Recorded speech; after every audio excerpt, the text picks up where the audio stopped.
کہ کلو من الطیبات، پاکیزہ کھاؤ اور عمل بھی پاکیزہ کرو.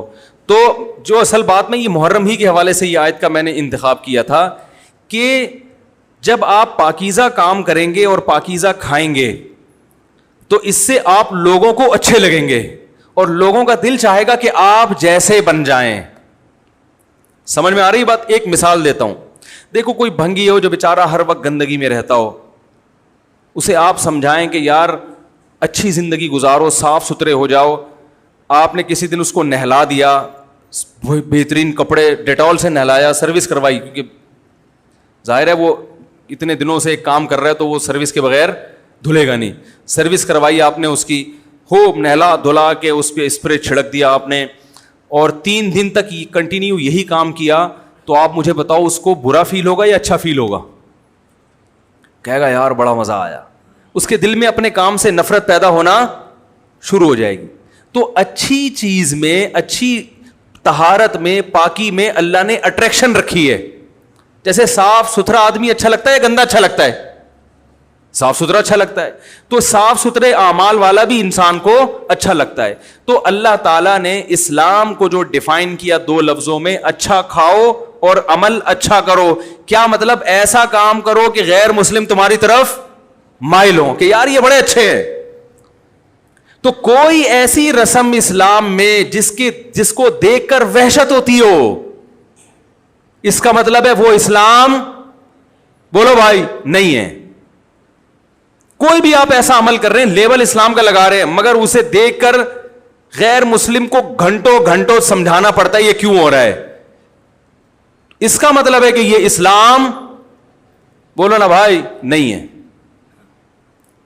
تو آپ مجھے بتاؤ محرم میں جو کچھ ہو رہا ہے, کیا یہ غیر مسلم کو اسلام کی طرف مائل کرے گا؟ یہ عمل ہے بھائی.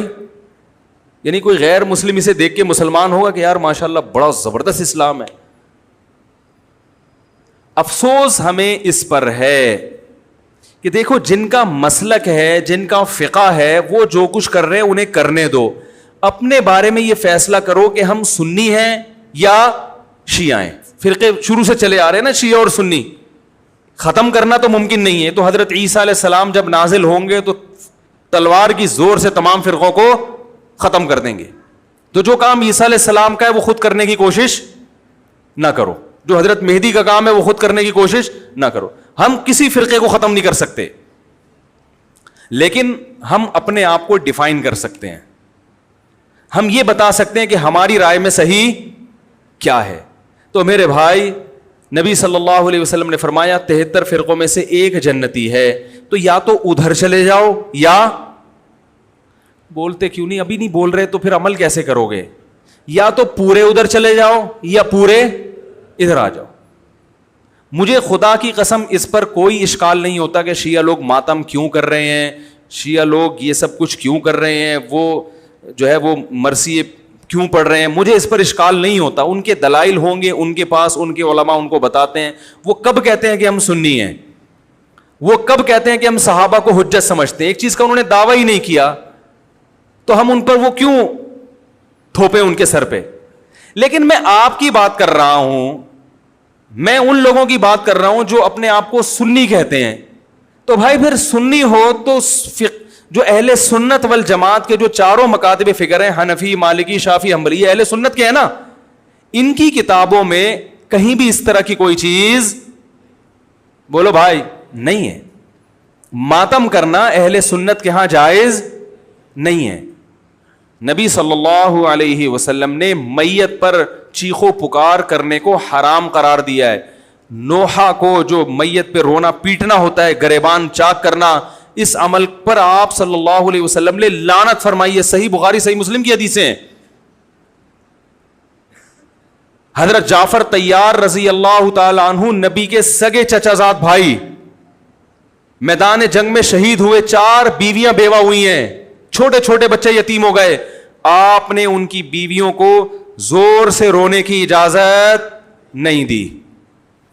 اتنا غضبناک ہوئے جب وہ باز نہیں آئے, آپ نے فرمایا ان کے منہ پہ خاک پھینک دو. حالانکہ بیوہ ہوئی ہیں, قابل ترس ہیں, لیکن چیخ کے رونے کی اجازت, حالانکہ وہ تو اہل بیت میں سے تھے حضرت جعفر طیار.